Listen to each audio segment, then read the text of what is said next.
Mohon untuk tidak menyebutkan nama dan identitas dalam peromongan ini, karena peromongan ini saya naikkan dalam konten YouTube. Gimana Mbak Aku harus bagaimana ini?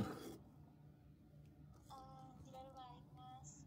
Maaf, cuman mau kasih tahu. Boleh. Tadi pagi tuh ada teleponnya imigrasi.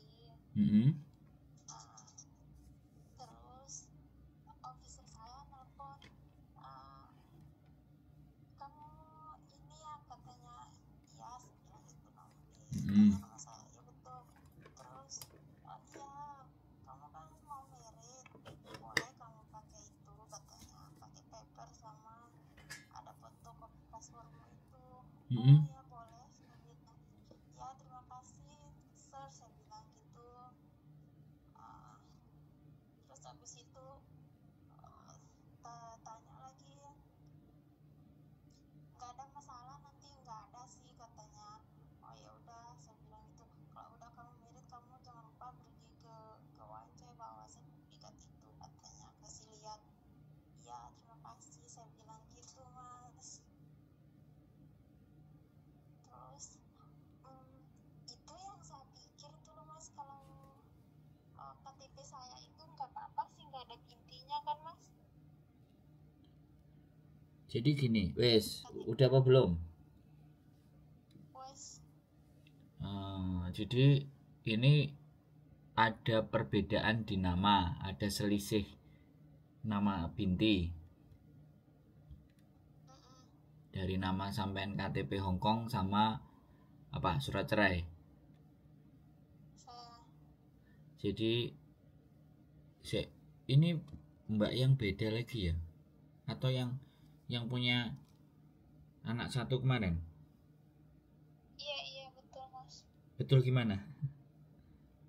Betul, namanya sama di paspor, cuman nggak ada bintinya kalau KTP Indo. Oke. Kalau menurut saya itu monggo sampean masukkan dulu ya. Kalau ternyata mereka menganggap itu sebagai bentuk persoalan, ya tinggal nanti sampean mundur lagi, terus coba bikin lagi yang nggak ada bintinya. Bisa dipahami nggak? Karena kalau aku nyuruh sampean wes kudu dirubah Mbak, bintine ngene, nah nanti kan seolah-olah aku golek duit kan. Saya tidak mau begitu.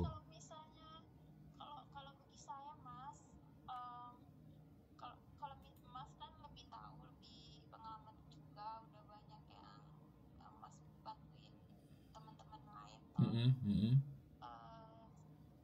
Tapi Mas juga lebih tahu, misalnya kalau nggak ada binti, takutnya nggak bisa gitu loh Mas.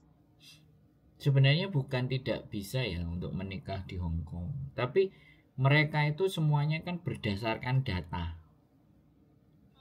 Kalau ada keperbedaan data pasti akan dia tanyakan. Nah, pada saat ditanya, lah sampean bisa explain nggak? Gitu. Nah, kalau sampean nggak mencoba, maka sampean nggak tahu. Kalau sampean bilang sama saya, kalau saya loh ya, kalau nggak sama ya tak rubah. Kalau saya loh ya, biar kerjaan kita nggak dua kali. Kalau boleh tolong dirubah aja Mas. Ya. Kemarin pernah saya tanya sama officer saya, bisa kasih lihat KTP Indonesia saya, kenapa ini nggak sama, katanya gitu. Kebetulan KTP Indonesia pakai kerudung juga. Gitu. Ya, kalau misalnya sampean kalau sampean lebih enak lagi ya kita ketemu, kita ngobrol persoalan data sampean ada di mana, kekeliruannya di mana, terus bagaimana nanti betulinnya dan seperti apanya, itu kan lebih enak. Jadi saya itu bisa memberikan penjelasan yang lebih. Kadang-kadang teman-teman itu yang saya kadang berpikir itu kan, ya udahlah apa jare sampean wis gak usah ketemu pakai WA. Aku kalau orang menikah Mbak, kenapa aku ajak ketemuan? Karena aku pingin benar-benar mengeksplain, memberikan penjelasan di mana mereka tidak akan dipengaruhi orang-orang yang di luar. Kan kalau saya telepon, saya ngomong kayak begini, sampean di luar nanti ada temen cerita, kok jawabannya gak podo karo Sandro, sampean wis bimbang. Nah itu yang saya nggak suka. Karena di luar sana itu informasi siur dan simpang itu banyak banget. Nah, kalau aku kan bukan berdasarkan informasi dari luar.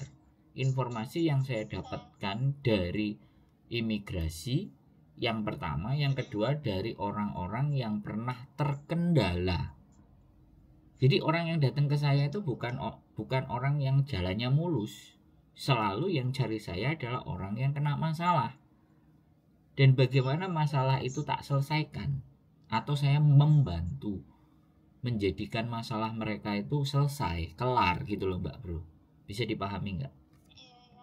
Iya, bisa. Jadi makanya kenapa aku butuh ketemu, dan posisi kita juga visa masih hidup, atau posisi kita paper, atau posisi kita OS. Nah, kita menjelaskan juga posisi calon suami ini seperti apa. Karena kemarin ada yang paper nikah ternyata disuruh pulang. Nah, disuruh pulang itu kelihatannya aku nggak ngerti entah visanya akan diturunkan apa tidak. Terus dia disuruh bikin paspor yang baru karena dia papernya kelamaan, otomatis paspornya kan mati tuh. Lah, paspor mati kalau anak paper kan nggak bisa di KJRI. Artinya kan harus pulang pakai SPLP. Nah dia kan nggak ngerti pakai SPLP itu kan hanya 1 kali jalan, nggak bisa dipakai 2 kali 3 kali. Alhasil dia harus setting ulang untuk paspornya dia di Indonesia. Kan seperti itu ceritanya. Dia bisa nikah. Saya kalau di tangan saya, ke tangan saya ya Mbak, paper, OS, turis, semua saya akan jelaskan bagaimana cara supaya bisa nikah. Gitu loh Mbak. Jadi bahkan yang paper sudah punya anak 1 kemarin datang ke rumah sama bojonya. Nah bojone luar biasa support, ya kan. Bojone wis pokoknya gimana caranya aku duwe anak karo iki, dan aku nah duitnya dikasih no bojone. Gak enek wong Hongkong bondo koyone uangnya semuanya dikasihkan istrinya sama ATM-nya. Ya kan, aku makanya terus bilang, Mbak, sampean ini harus lebih cerdas. Please, aku ngomong kayak gitu. Sampean ini punya bojo yang tanggung jawab. Sampean hamil sama dia mau nikahin sampean, cuman pasangannya belum dapat permanen. Permanennya nanti bulan 5. Makanya dia mau menikah dulu, setelah menikah nanti permanennya suami keluar baru apply dependent. Kan tak atur sampai saya kasih pengarahan sampai di titik itu gitu loh Mbak. Jadi itu tujuannya saya buat apa sih? Itu buat rezeki saya di masa mendatang sebenarnya. Bukan bagaimana dan seperti apa. Kalau kita menjadi manusia yang bisa dipercaya, terus ngasih jalan orang untuk hal yang benar, masuk sih Gusti Allah nggak kasihan sama saya nih aku nggak punya duit? Kan logikanya begitu. Nah kalau sampean memang mau detail ya, sampean memang mau ya kita ketemu aja. Kalau sampean kasih dokumen sampean untuk sampean lihat, kemudian saya nilai, saya nggak marem Mbak, saya nggak puas. Kalau memang itu menurut sampean penting dan perlu, datang ke sini, ayo kita ngomong arahnya supaya tepat gitu. Karena kadang-kadang anak-anak itu ada yang cuma nanya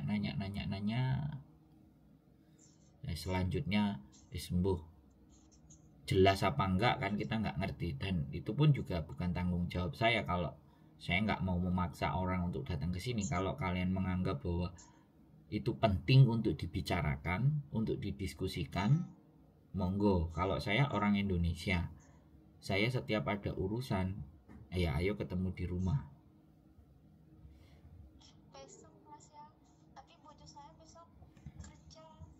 Yo untuk yo gak apa-apa ya kan, pertama sama sampean dulu, nanti kita ngobrol cerita. Nek suatu saat bojonya pengen diajak yo monggo. Yang penting kan kemarin udah sama bojo saya ke situ.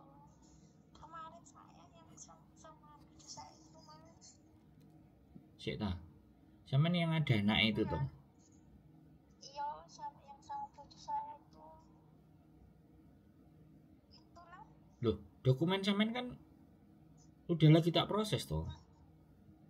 Iya, itu KTP saya nggak usah diubah Mas ya. Loh, sampean kemarin kan bilang cuman beberapa aja toh. Dan ini kelihatannya udah lagi ditranslate paling sama bojoku. Lagi ditranslate loh. Sampean sama babynya besok kalau kesini. Sek, gini aja Mbak. Nanti kalau dokumennya sampean udah selesai ya sekalian, ben gak 2 kali. Atau mau sampean ngobrol dulu? Itu nggak usah diubah itu KTP saya. Maksudnya KTP kan kalau diubah KTP pakai binti berarti semua kartu keluarga sama akte juga itu. Coba deh nanti tak cek dulu yang punya sampean kemarin sudah dipekerjakan apa belum, sudah sampai di mana.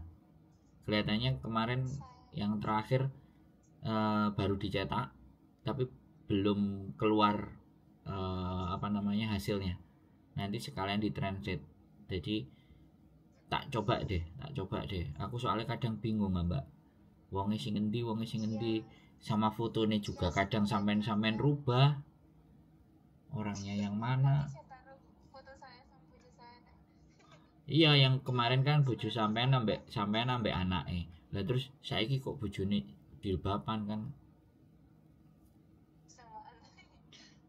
Nanti saya ganti sama foto saya. Jadi aku enggak, soalnya yang diurusin nikah agak banyak. Jadi kadang-kadang tak ingat suaranya kan tadi sampean tanya kan. Loh, ini Mbak yang kemarin tang. Sampean iya. Loh, tapi kok fotonya jilbaban? Ya wis gitu aja, nggak apa-apa nanti. Nanti coba deh, nanti tak cek lagi besok pagi sampai di mana seperti apa, nanti baru tak sampaikan ke sampean. Jadi kalau sampean mau datang ya monggo, nek datang nggak apa-apa. Tapi foto KTP ini kan kemarin sudah ada sama saya nggak kan, sama bojoku udah di foto toh. Nah ya makanya ntar besok tak tanyain dulu progresnya. Jadi kalau sama Mas lah semuanya. Kalau bojo saya ini barusan sebelum saya telepon bos saya dulu, saya bilang ya wes gak ada masalah, tak kasih jawaban besok ya. Ya terima kasih Mas. Soalnya kalau udah bos besar itu bertolong booking aja. Ya itu booking itu urusan beres, tapi betulin dokumen sampean ini loh. Iya, terima kasih banyak bos ya, bos besar. Ya wes, ya nanti tak kabari lagi besok Mbak ya. Nanti tak kasih nomorku juga yang tak pegang terus. Jadi ini kan nomor buat konten. Oke? Iya, terima kasih. Kalau boleh minta tolong SMS Mas ya. Siap. Boleh kabarin besok. Terima kasih banyak. Oke ya. Amin. Wes pokoknya gak usah bingung.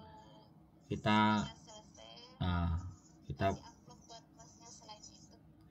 gampang, itu nggak usah dibicarain. Kita bicarain prosesnya sampai tembus dulu. Soalnya kalau nikah menurut saya bisa, tapi kalau KTP ini prosesnya agak sedikit lebih panjang, tapi karena ada baby kemungkinan besar bisa. Itu aja sih.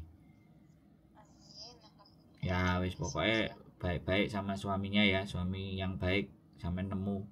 Ya mudah-mudahan jalannya lancar. Oh, dedek bayinya udah bangun. Oke? Ya, sehat selalu Mbak. Yuk, bye-bye. Assalamualaikum. Progres ya teman-teman yang lagi paper. Kita coba bantu bagaimana menikahnya dan nanti seperti apa proses dependent visanya. Oke, tetap semangat, keep stay tune with YouTube channel and see you next video. Bye bye.